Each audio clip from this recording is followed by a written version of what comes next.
karena zamannya Instagram ini apa-apa pengennya Instagramable. Instagram. Wah, harus foto-foto, posting di Instagram. Wah, tempatnya cakep nih. Di mana? Di gunung ini, disamperin. Cuman tanpa persiapan yang baik.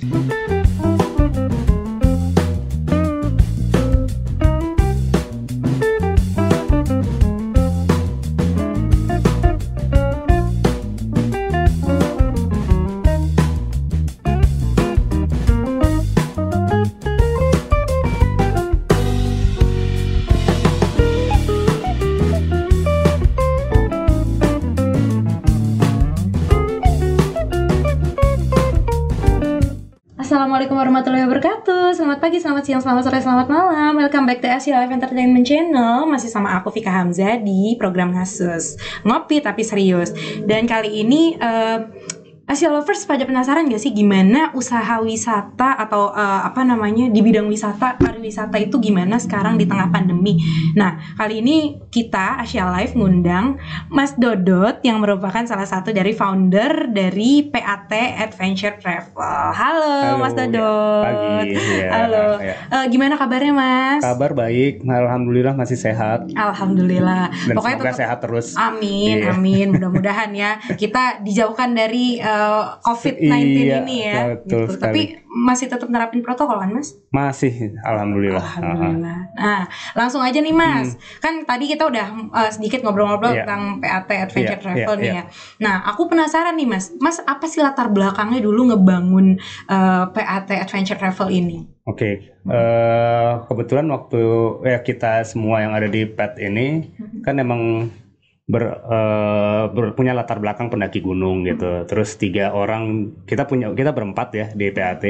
3 orang diantaranya emang kita dari Mapala UI gitu. Terus 1 orang lagi tadinya klien. Cuman emang dia punya latar belakang pendaki gunung juga gitu. Dia di Palasi SMA 1 gitu. Nah, kemudian berawalnya tadi cuma berdua. Terus kita pengen mengembangkan diri lah gitu ya, karena kalau kita melihat kita berdua nih oke, kita berkembang cuman pergerakannya sangat lambat. Terus akhirnya kita ajak lagi yang lain untuk gabung biar kita bisa lebih cepat gitu kemajuannya. Oh gitu. Berarti Mapala SMA mana tuh Mas? Kalau kita yang bertiga dari Mapala UI. Mapala UI. Kampus ya, berarti satu kampus. Satu kampus. Terus kalau satu ya tadinya klien. Cuman karena dia punya latar belakang pencinta alam di SMA, terus emang masih rutin naik gunung kalau dia lagi libur kerja gitu, terus ya akhirnya join juga.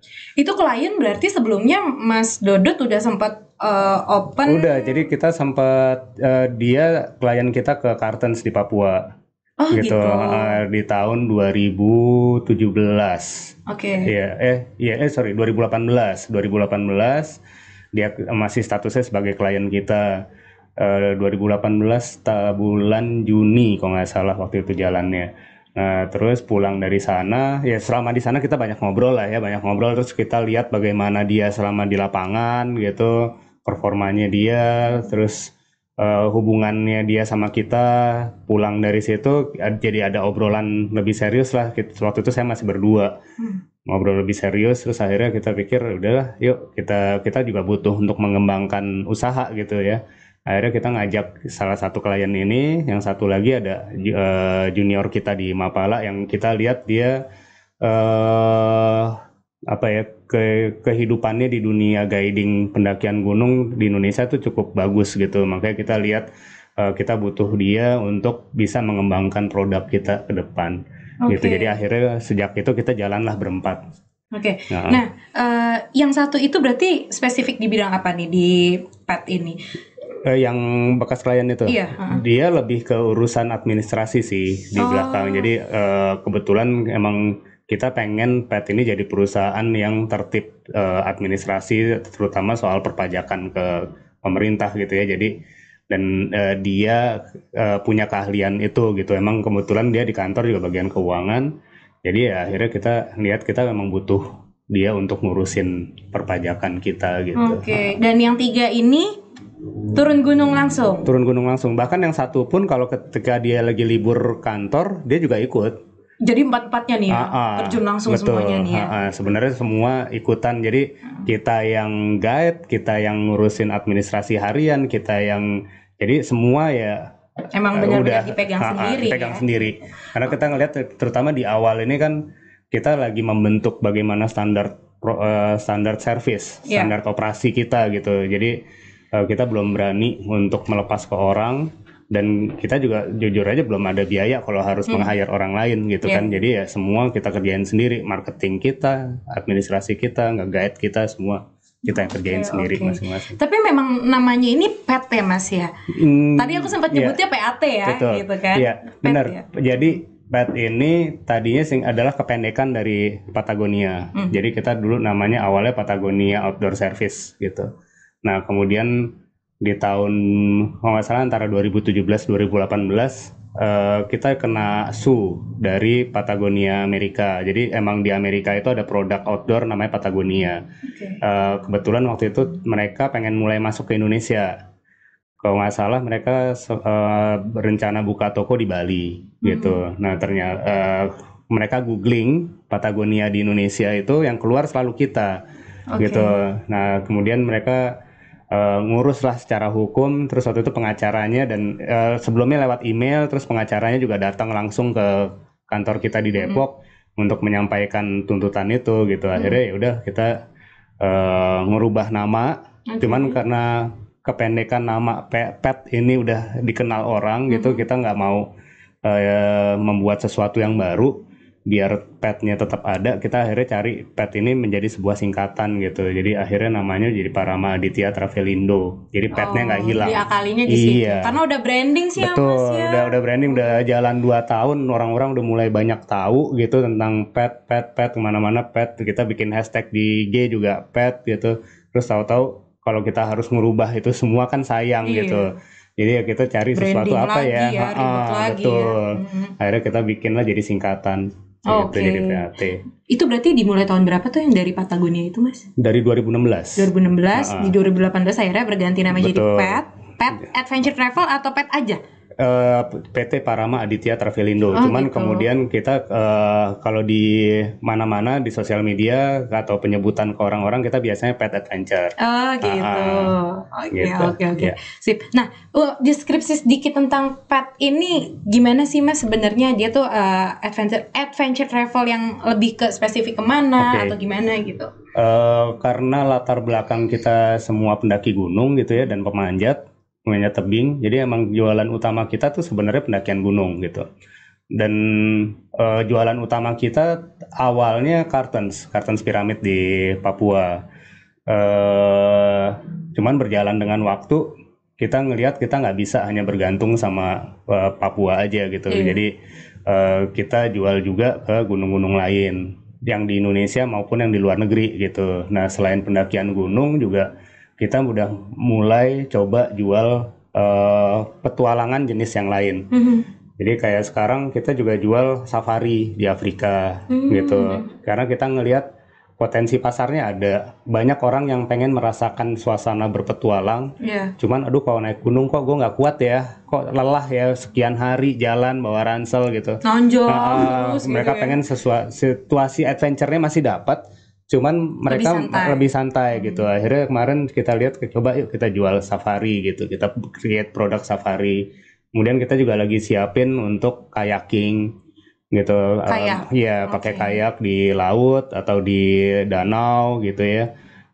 Kita lagi create juga. Kemudian trip motor harusnya touring motor ini harusnya tahun ini jalan. Untuk pertama kalinya kita ada 2 trip tahun ini ke India sama Nepal. Tapi karena COVID semua cancel juga. Itu trip motor itu maksudnya gimana? Jalan motor pakai motor? Sini? Enggak, udah di sana. Jadi kalau yang di Nepal ya kita terbang ke Kathmandu.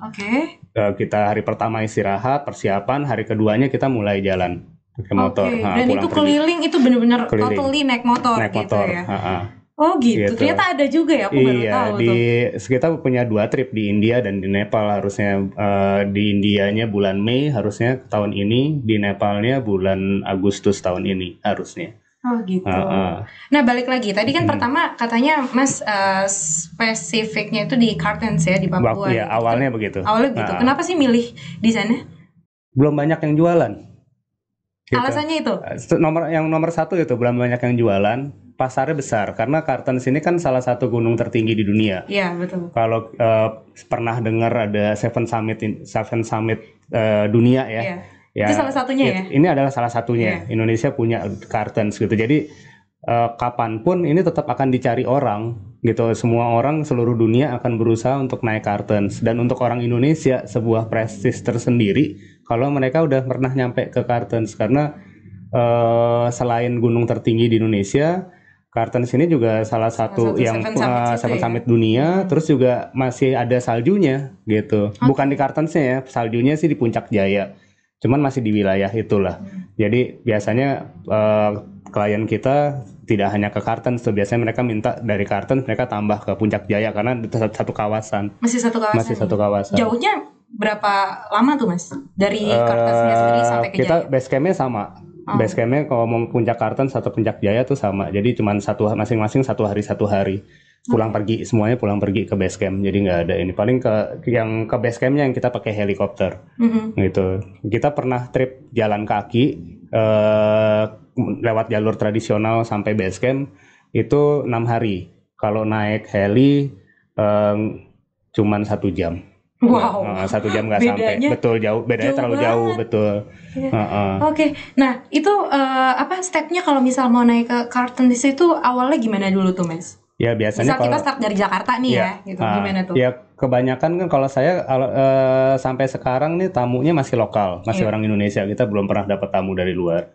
Dan kebanyakan justru tidak punya pengalaman pendakian gunung yang teknikal karena Kartens ini gunung yang teknikal sebenarnya. Jadi dibutuhkan kemampuan manjat tebing. Walaupun medannya tuh seperti itu ternyata ya. Medannya manjat, medannya emang harus manjat gitu.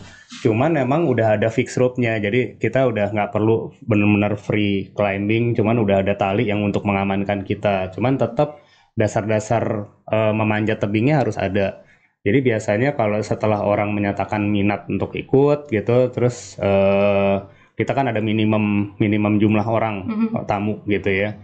Nah jumlahnya terpenuhi, kemudian kita biasanya menganjurkan mereka untuk berlatih apa aja, gitu. Terutama soal fisik dan teknikal gitu. Walaupun kita naik heli ke Papua ini bukan suatu hal yang mudah sebenarnya secara fisikal. Relatif cukup berat karena pertama soal ketinggian. Kita misalkan naik heli gitu ya. Naik heli itu kan dari Timika modelnya kayak Jakarta lah, dekat sama laut. Kemudian kita naik heli di hari yang sama, cuman dalam rentang waktu 1 jam kurang kita udah sampai ke ketinggian 4.200. Jadi emang dibutuhkan fisik yang bagus biar tubuh kita lebih cepat bisa beradaptasi sama ketinggiannya gitu. Terus juga yang kedua itu fisik, yang kedua teknikal bagaimana mereka bisa paling tidak mengenali bagaimana sih alat-alat untuk nanti yang saya gunakan di sana, bagaimana sih body movement saya di tebing. Nah itu harus dipelajarin. Biasanya 3 bulan sebelum itu kita udah mulai latihan, mulai dari simulasi di climbing wall, cuman untuk mengenalkan alat, terus dijelasin dan mereka mencoba untuk caranya bagaimana menggunakan peralatannya. Kemudian kita akan ada latihan ke tebing asli yang paling tidak mendekati bentuknya seperti yang di Papua. Kita simulasi di sana bisa 1-2 kali. Kemudian seminggu sebelum berangkat itu biasanya kita naik gunung bareng sama klien. Dan itu exercise-nya dan sampai ke simulasinya itu sudah termasuk di dalam paket itu sendiri? Enggak, beda. Oh beda lagi ya? Beda lagi. Jadi kita karena kita ngasih pilihan lah ke klien gitu. Karena kadang-kadang klien kita ada stay-nya di Palembang, ada yang stay-nya di Bandung, ada tidak semua di Jakarta.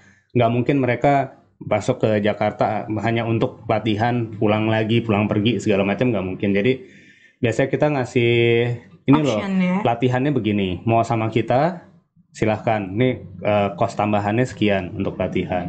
Kalau mau latihan sendiri di sana boleh, nanti kita coba cariin rekomendasinya siapa di sana. Kayak di Bandung misalnya, di Bandung banyak banget teman-teman yang punya keahlian bagus gitu untuk melatih di tebing. Begitu juga di kota-kota lain kita punya jaringan, kebetulan kan kita ini guide-guide yang di PAT ini semua terdaftar di Asosiasi Pemandu Gunung Indonesia di APGI. Oh gitu ya. Jadi secara jaringan kita bisa saling merekomendasikan lah ke temen gitu yang di Bandung, coba deh latihan sama si A. Ini kontaknya, silahkan hubungin langsung atau apa gitu. Begitu yang di mana-mana kita bisa kayak gitu. Oke. Termasuk latihan fisiknya. Latihan fisiknya mau bareng sama kita, silahkan gitu. Cuman kalau mau latihan fisik sendiri, mungkin punya pelatih sendiri, kan sekarang banyak ya orang punya personal trainer gitu. Ya silahkan aja. Paling nanti kita kasih masukan sih bentuk latihan yang tepat seperti apa. Karena kadang-kadang ada personal trainer ini kan tidak semua punya latar pendaki gunung. Jadi mereka tidak punya bayangan sebenarnya kebutuhan latihan fisik yang seperti apa sih untuk naik gunung gitu. Kadang-kadang juga yang dikasih jadi salah akhirnya. Itu kita pernah kejadian juga seperti itu. Jadi salah satu klien kita lagi persiapan fisik gitu, kita ternyata si pelatih fisiknya ini punya ini sendiri, bayangan sendiri soal pendakian gunung gitu, yang akhirnya jadi nggak match sama yang diterapkan di lapangan. Yang dibutuhkan di lapangan seperti apa gitu betul. Ya. Dan akhirnya ini dong, kalau kejadian kayak gitu nge-backup dong jadinya jadi ya. Di lapangannya kita jadi bermasalah repot, ya. Gitu. Jadi lebih repot gitu. Oke. Nah, tadi kan sudah sampai di sebelum hari H. Betul. Naik gunung bersama tuh ya. Nah, ketika hari H-nya itu gimana tuh, Mas? Di hari H-nya ya biasanya kita meeting point di bandara. Di bandara, atau biasanya mereka H-1 sih udah nyampe Jakarta semua. Nah, biasanya H-1 itu kita recheck semua peralatan. Kan kita sebelumnya ngasih list alat apa aja yang mereka harus bawa. Nah, biasanya juga mereka konsultasi itu ke kita. Mas, ini saya nggak punya, saya harus beli di mana? Kalau udah beli, ini bener nggak yang saya beli? Nah, biasanya H-1 tuh kita recheck semua peralatannya mereka udah lengkap atau belum, ada yang kurang atau belum, ada yang salah atau belum. Misalnya ada yang kurang atau ada yang salah, yang misalnya kita emang punya, kita akan pinjamkan, gitu, untuk nutupin kekurangannya gitu. Nah, terus harinya kita berangkat dari Bandara Soekarno-Hatta biasanya malam, karena penerbangan ke timur semua malam. Terus sampai Papua, di hari pertama di Timika, kita ke Timika. Di hari pertama Timika kita biasanya istirahat, ya di hotel atau kita jalan-jalan cari makan apa segala macam.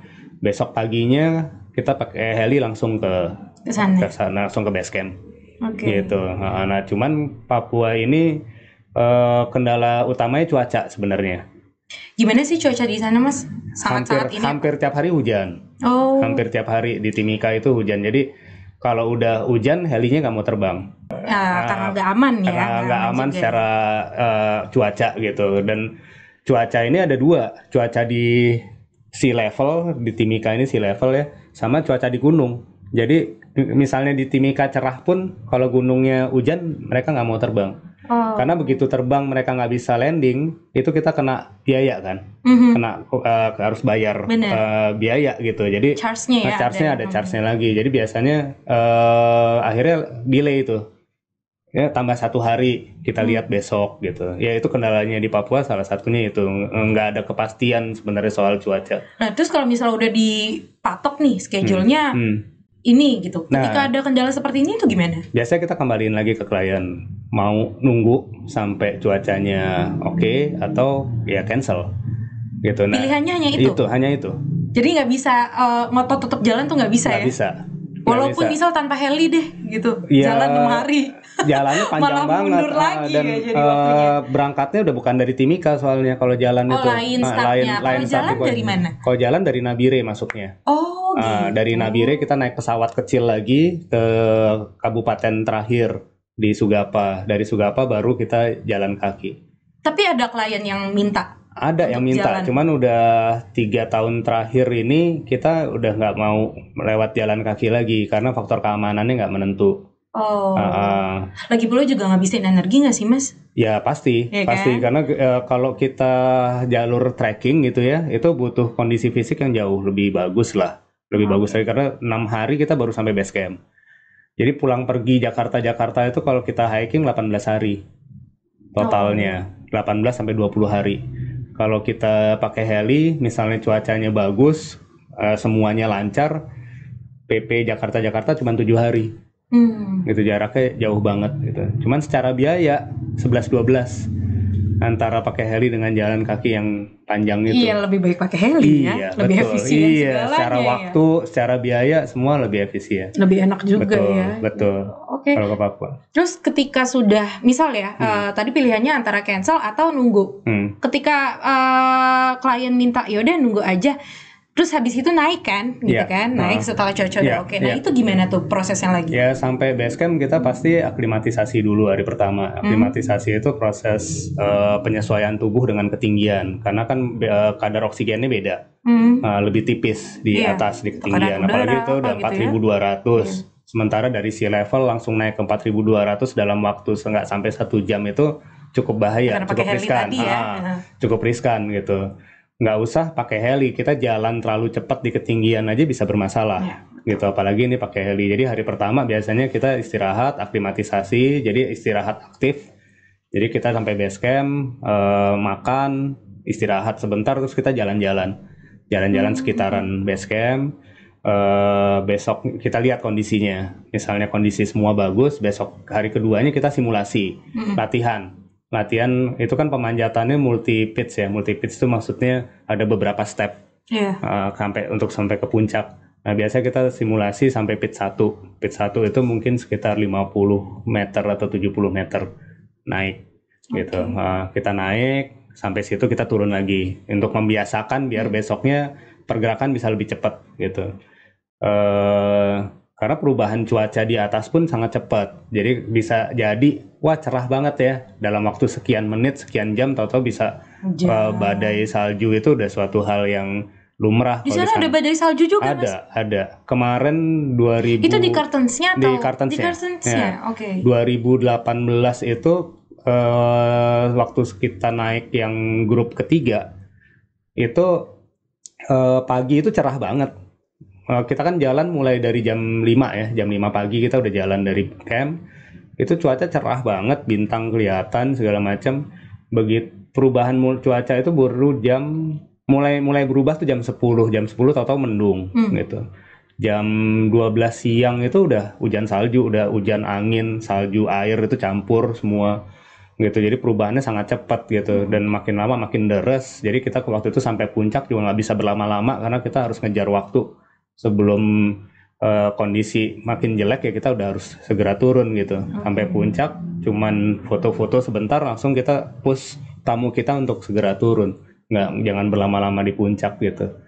Tapi cuacanya tuh kalaupun salju turun juga pasti badai ya Mas? Nggak ada yang kayak di film-film gitu? Enggak, bisa kayak gitu juga. Jadi gitu juga? Memang kadang-kadang angin kencang, salju turun, hujan air, hujan salju. Bisa juga cuman salju biasa aja, itu biasa banget sih kalau di sana. Tapi dinamika cuacanya ini banget ya? Betul, sangat. Dalam sehari aja tuh bisa perubahannya. Itu 1 hari sebelumnya mataharinya kinclong banget. Jadi 1 hari sebelum kita udah naik juga bawa tamu yang lain gitu, grup yang lain gitu. Jadi waktu itu kebetulan kita bagi jadi 3 grup tamunya. Grup yang grup yang pertama itu mataharinya cerah banget.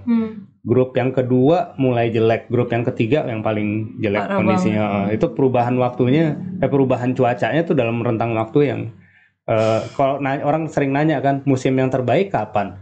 Musim yang terbaik maksudnya musim terbaik yang nggak hujan, nggak ada.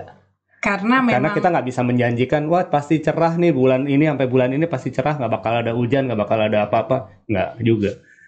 Di tengah musim panas ya bisa tahu-tahu hujan gitu, di tengah musim hujan bisa tahu-tahu panas. Gitu ya, jadi nggak bisa dipastikan. Nggak bisa dipastiin. Yang pasti sih kalau ke Carlton sebenarnya sepanjang tahun bisa dilakukan. Sebenarnya. Asal itu aja siap sama persiapan, resiko itu persiapan sama kondisi-kondisinya gitu. Kita pernah masuk ke sana bulan Januari itu benar-benar full salju. Jadi sampai base camp pun itu salju. Jadi udah nggak ada. Kalau normalnya kan base camp nggak bersalju. Cuman kalau waktu itu kita pernah masuk ke sana bulan Januari itu udah putih semua, udah nggak ada yang coklat-coklat tanah. Kayak gitu, di Swiss dong gitu Mas. Rasanya kayak. Cuman emang saya pertama kali ke Carlton kan tahun 2006 ya. Waktu pertama kali masuk ke base camp Carlton itu emang saya ngerasa ini bukan di Indonesia nih, punya Kartens itu punya karakter alam yang jauh berbeda sama Indonesia yang pada umumnya gitu. Yang Indonesia yang stigmanya orang-orang tuh Betul, ya yang kan kayak Pulau Jawa, negara ya tropis kan? gitu ya, yang berhutan lebat apa segala macam. Benar, menuju base campnya kalau kita trekking itu hutannya emang hutan tropis yang lebatnya setengah mati. Jadi kalau bule-bule itu biasanya mereka kalau trekking udah habis tuh di area tropisnya karena mereka tidak terbiasa kan, kelembapan tinggi Iya. di tengah hutan gitu, mereka nggak Ngap-ngapan kebiasa ya mereka ya. ya. Cuman begitu masuk ke area alpine-nya kan kita nyebutnya itu area alpine ya, area yang udah hanya batuan, nggak ada tumbuhan, ada di musim tertentu bersalju segala macam, yaitu benar-benar situasi yang beda banget nih, kayak bukan di Indonesia nih gitu. Emang bener-bener Emang sensasinya iya, bener berarti kayak sensasi, kata aku ya tadi iya. ya kayak Swiss. Betul, sensasinya emang beda banget. Itu sampai waktu 2006 itu sampai menyisihkan waktu beberapa lama tuh cuma duduk, diem, Admire. ngeliat aja gitu. Gila ya, ini Wow. tempat emang keren banget gitu. Oh gitu. Wah gila, jadi tertarik juga nih aku pengen Iya, nyobain. emang keren banget. Jadi emang yang tadi saya bilang, untuk orang Indonesia sendiri untuk ke Kartens itu menjadi sebuah impian gitu. Ya karena banyak faktor ya, gunung tertinggi di Indonesia punya karakter Yang beda lokasi sendiri yang ya. beda sendiri gitu. Emang keren lah. Sekarang kita mulai ke pendakian nih, ya kan? Nah pendakian tuh gimana stepnya? Kalau pendakian stepnya biasanya kita bangun. Berapa pos sih? Enggak ada pos dia. Enggak ada. Nggak ada. Jadi kalau Kartens itu dari base camp gitu ya, kita biasanya bangun jam 2 malam, kita mulai makan makan tengah malam lah untuk ngisi perut gitu. Terus persiapannya kan karena kita menggunakan peralatan manjat, kita butuh waktu. Paling telat jam 5 kita udah mulai bergerak dari tenda untuk mulai pemanjatan. Jadi camp kita itu benar-benar di kaki tebing. Kaki tebingnya. Jadi terus kita mulai naik. Jam 10 itu biasanya kita sampai di namanya daerahnya teras besar. Teras besar itu ada area yang relatif rata, yang kita bisa berjalan kaki tanpa harus manjat, cuman tetap harus diamankan dengan tali. Di situ biasanya kita istirahat dulu, ngisi perut lagi dengan makanan-makanan yang cepat saji. Biasanya kita sediapin havermut atau mie. Kalau orang Indonesia tuh senangnya mie lah. Ya yang penting isi perutnya terjaga. Terus kadang-kadang havermut ya, kemudian selesai makan kita lanjutin jalan lagi.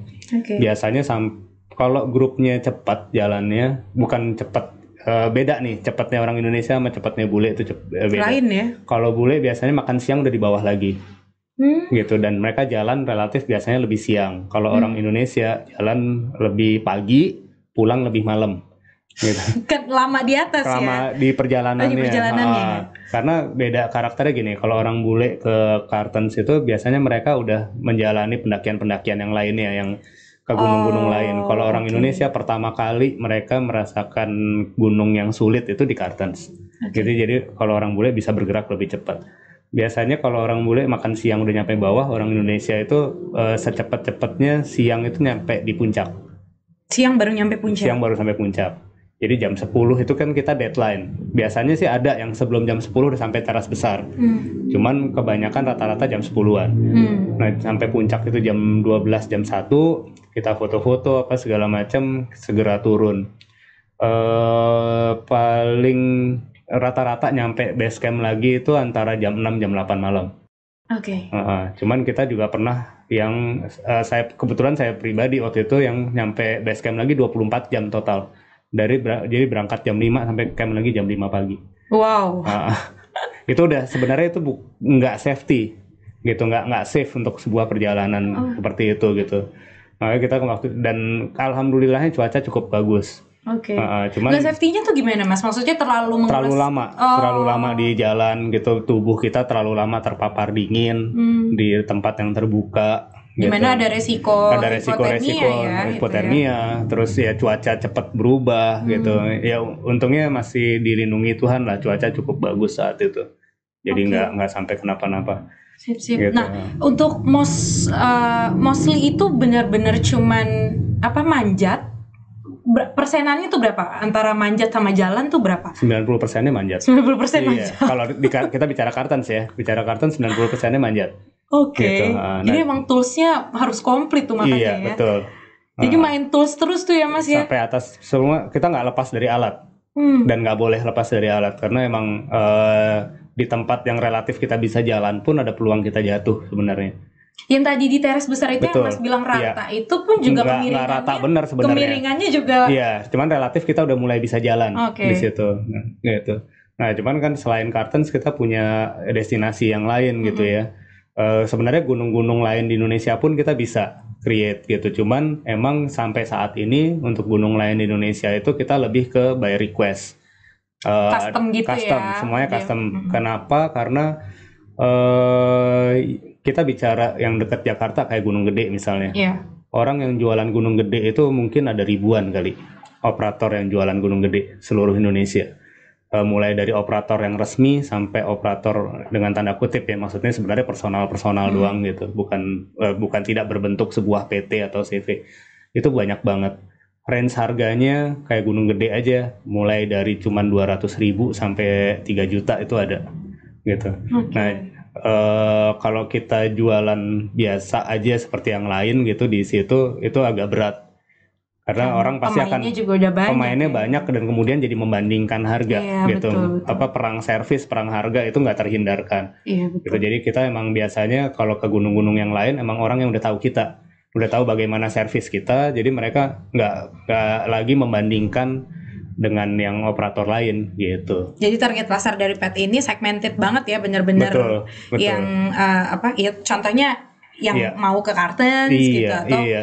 tapi Seven Summits juga. Seven Summit Indonesia kita Seven Summit dunia itu selain Kartens kita ada Kilimanjaro di Afrika, Oke. ada Elbrus di Rusia, Aha. sama Aconcagua di Argentina. Itu udah pernah semua di Kalau Jeza? saya baru Kartens, Elbrus sama Kilimanjaro. Kalau Aconcagua saya pribadi belum. Wow.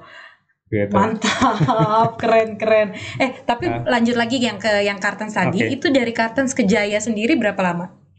Kalau ya dari Kartens kan kita pasti harus balik dulu ke camp. Oh, harus kayak gitu. Harus Jadi ke nggak camp bisa dulu, nggak langsung. langsung. Jadi emang posisinya berseberangan. Jadi ini base camp di tengah, ini puncak Kartens, ini puncak Jaya. Jadi pasti di hari yang beda juga. Oh, gitu. Jadi dan kita biasanya lihat kondisi klien sih. Kalau emang kita ngelihat kondisinya selesai dari Kartens juga mereka udah terlalu lelah, kita biasanya nggak akan memaksakan mereka untuk ke sana. Kita biasanya menganjurkan mereka kayaknya sebaiknya istirahat. Karena kondisinya udah nggak bagus gitu, nggak memungkinkan secara fisik. Nah biasanya ntar kita lihat besoknya atau malamnya kita akan diskusikan lagi sama mereka gimana tetap mau lanjut ke Puncak Jaya besok kan setelah 1 hari istirahat gitu ya. Besoknya kita tanya gimana mau tetap lanjut ke Puncak Jaya atau enggak. Kalau mereka bilang kayaknya enggak deh, fisik kita kayaknya enggak ini, kita akan telepon heli untuk besoknya jemput.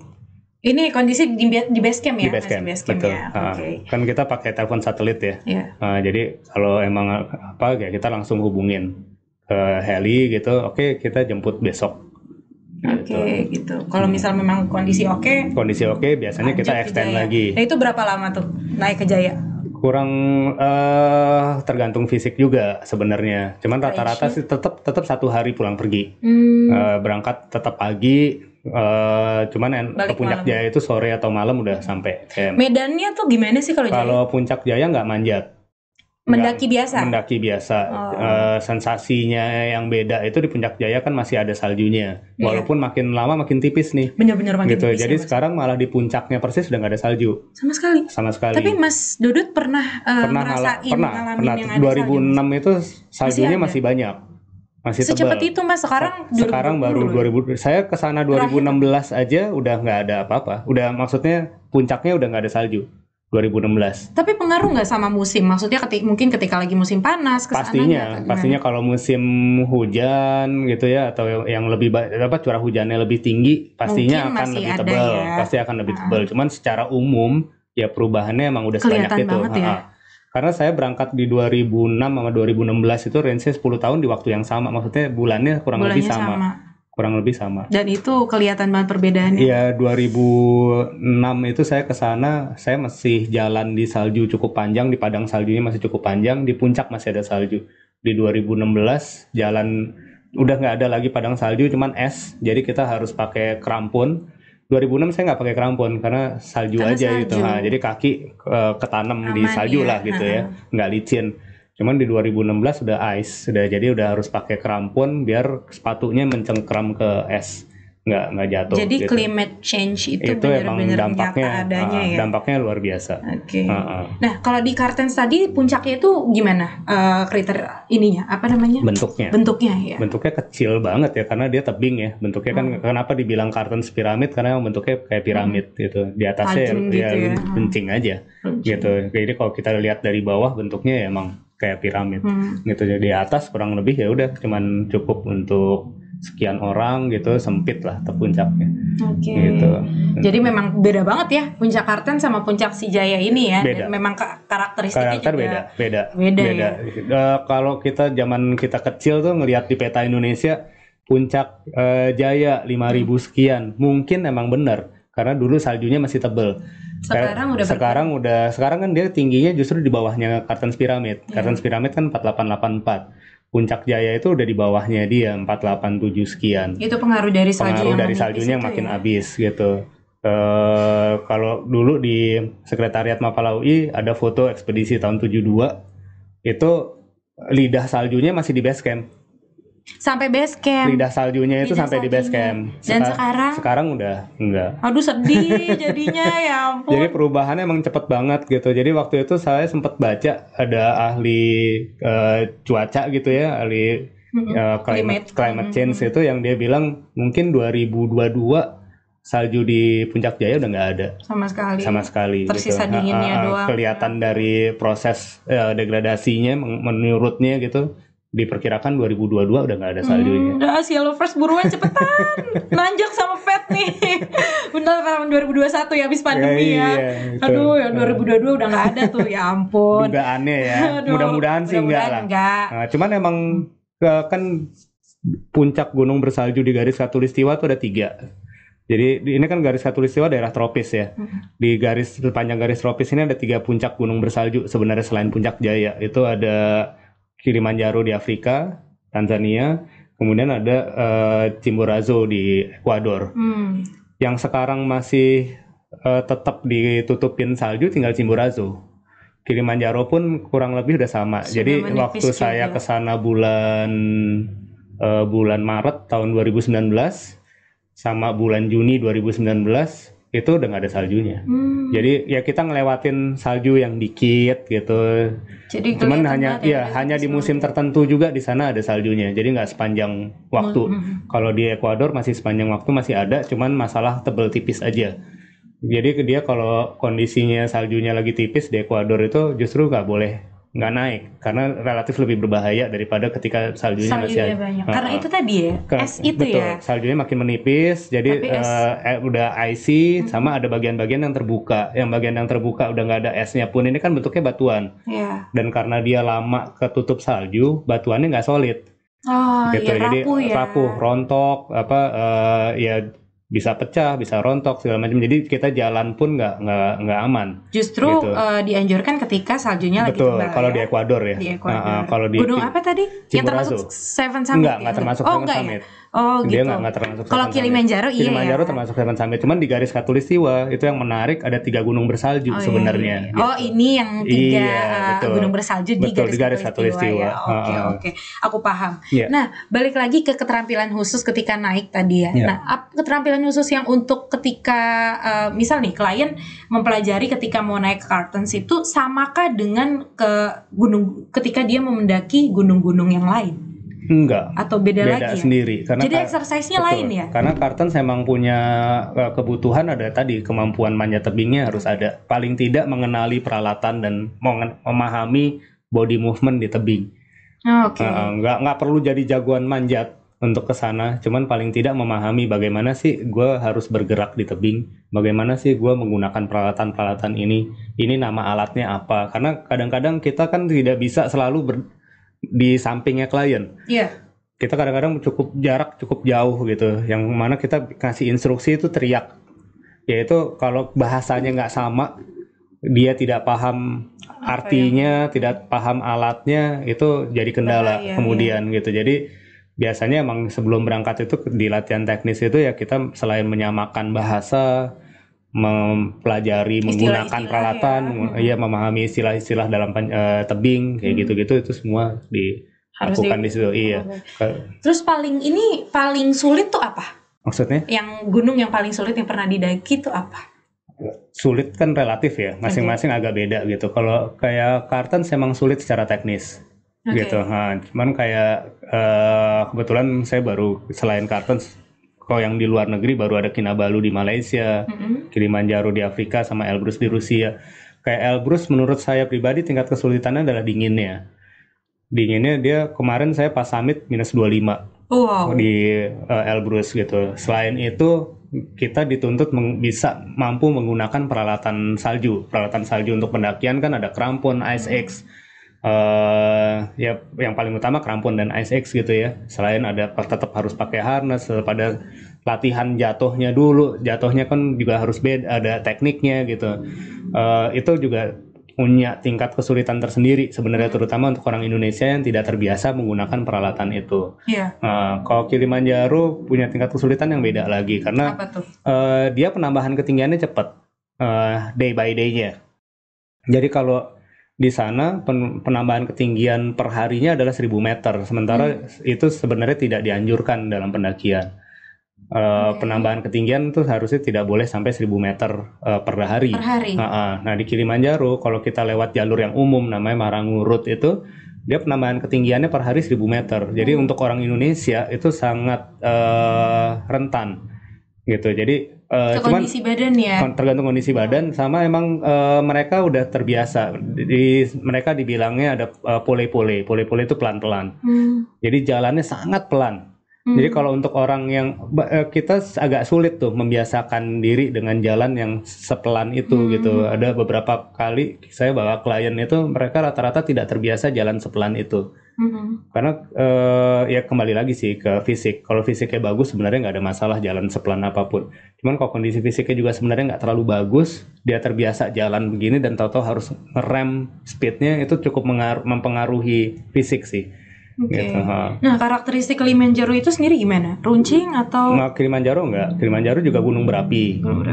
Jadi emang bagian tercuramnya adalah menuju bibir kawah dari camp terakhir. Cuman kalau hariannya dari camp pertama sampai camp keempat itu relatif enak sih. Naik turun, flat, panjang gitu, dan itu juga punya sensasi yang mirip-mirip sama Kartens sebenarnya karena mereka sama-sama gunung tropis ya. Jadi kita melewati 2 hari pertama itu kita di hutan tropis lah. Untuk orang Indonesia itu sangat nyaman karena kita memang udah terbiasa dengan situasi kayak gitu. Kemudian masuk ke hari ketiga, hari keempat itu kita udah area terbuka gitu yang nggak ada tumbuhan sama sekali, cuman batuan, kerikil yang kayak gitu-gitu, pasir. Nah terberatnya adalah di malam kita menuju puncak. Itu bagian nyampe ke bibir kawahnya itu yang paling berat karena curam banget. Tapi curamnya tidak seperti Kartens ya yang harus pakai alat gitu. Kalau misalnya punya gambaran ke Semeru, ya mungkin mirip ke Semeru sampai 11-12 sama ke puncak Semeru dengan jarak yang lebih panjang aja sampai ke bibir kawahnya gitu. Mungkin 2-3 kali lipat lebih panjang daripada Semeru untuk menuju bibir kawah. Nah setelah sampai bibir kawah ke puncak itu relatif mudah. Hanya hiking aja gitu menuju puncak gitu. Yang paling berat menurut Mas Dodot yang mana? Kalau secara teknikal emang Kartens. Kartens ya? Secara teknikal ya. Secara teknikal Kartens karena emang selain cuaca, kebutuhan skillnya gitu lebih kompleks lah kalau di Kartens.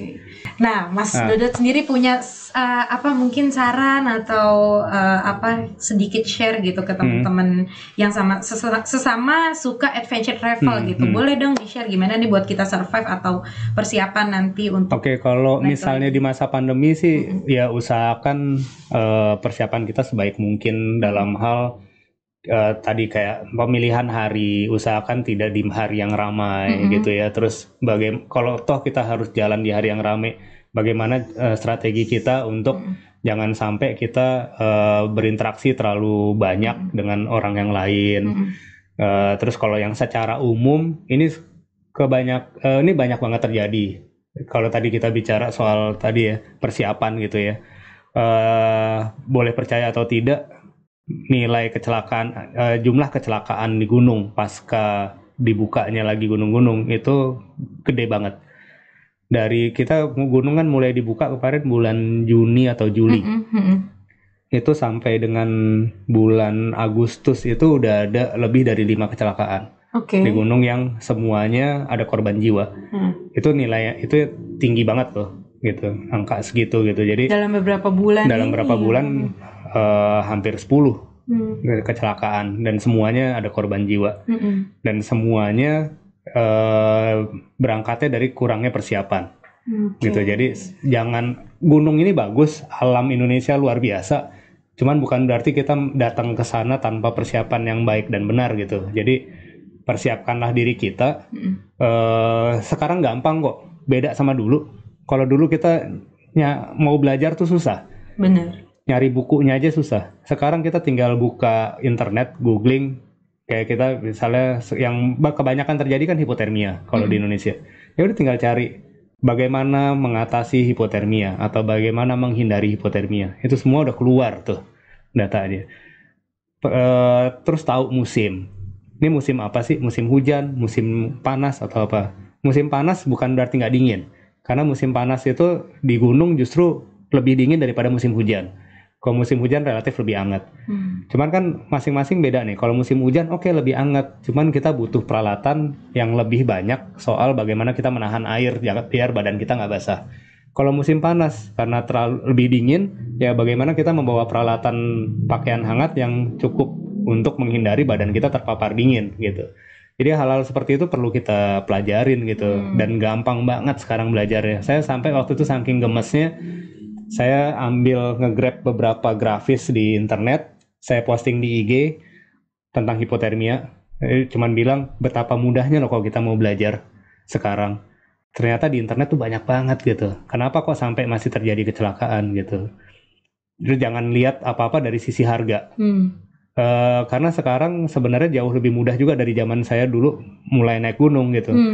Sekarang produk-produk lokal aja udah bagus-bagus, gitu. Apalagi barang yang dari luar juga sekarang makin banyak masuk ke Indonesia. Zaman saya punya duit aja belum tentu bisa beli, karena barangnya nggak ada. Iya, susah didapatkan. Produk lokal kualitasnya masih jelek. Sekarang produk lokal udah bagus-bagus, produk luar makin banyak yang masuk, pilihan semakin banyak. Jadi jangan kemudian menjadikan alasan, kan gue nggak punya duit, cuman gue mau naik gunung, ya udah gue naik gunung. Lah terus apakah nyawa lebih murah daripada peralatan yang kita harus siapkan? Itu yang harus dipikirkan gitu. Jadi jangan cuma mau naik gunungnya aja, jangan cuma mau foto-foto aja, foto-foto, cari pengalaman, tapi nggak bertanggung jawab sama diri sendiri. Kan sekarang gitu kan? Karena zamannya Instagram ini apa-apa pengennya Instagramable. Instagram. Harus foto-foto, posting di Instagram. Wah, tempatnya cakep nih, di mana di gunung ini, disamperin. Cuman tanpa persiapan yang baik. Social media oriented sekarang. Betul. Kan gitu. Nah, itu persiapan. Padahal dengan social media oriented dan berarti lebih mudah juga loh padahal untuk dapetin informasi. Logikanya sebenarnya harusnya seperti itu ya. Nggak pede jalan sendiri, ada guide. Iya. Nyari guide gampang sekarang. Di semua gunung ada guide. Mahal bayar guide. Ya, lebih mahal mana sama nyawa yang kira-kira akan dipertaruhkan untuk sebuah perjalanan itu tadi. Jadi intinya bertanggung jawab dulu sama diri sendiri lah sebelum maunya diturutin. Iya, benar. Oke, keren-keren Mas. Nah, nanti bener ya lain kali aku sama tim Asia Live main ke bengkelnya Mas Dodot gitu. Iya, boleh. Wih, keren-keren. Jadinya aku makin banyak tahu tentang adventure travel tuh gimana gitu, naik gunung apa segala macem. Keren. Dan mudah-mudahan obrolan aku sama Mas Dodot nih kali ini bisa menginspirasi Asia Lovers semua dan bisa makin nambah ilmu juga ya, banyak manfaatnya ya nggak Mas? Iya. Oke. Nah untuk Mas Dodot thank you nih udah datang studio juga, ya. Makasih kembali. Udah sharing-sharing dan thank you banget juga untuk Asia Lovers udah nonton video kita, dan jangan lupa di like, comment, subscribe dan juga di share, juga jangan lupa nonton video-video kita yang lain. Stay safe, stay healthy, tetap terapin protokol kesehatan, and see you on our next video. Wassalamualaikum warahmatullahi wabarakatuh. Waalaikumsalam warahmatullahi wabarakatuh.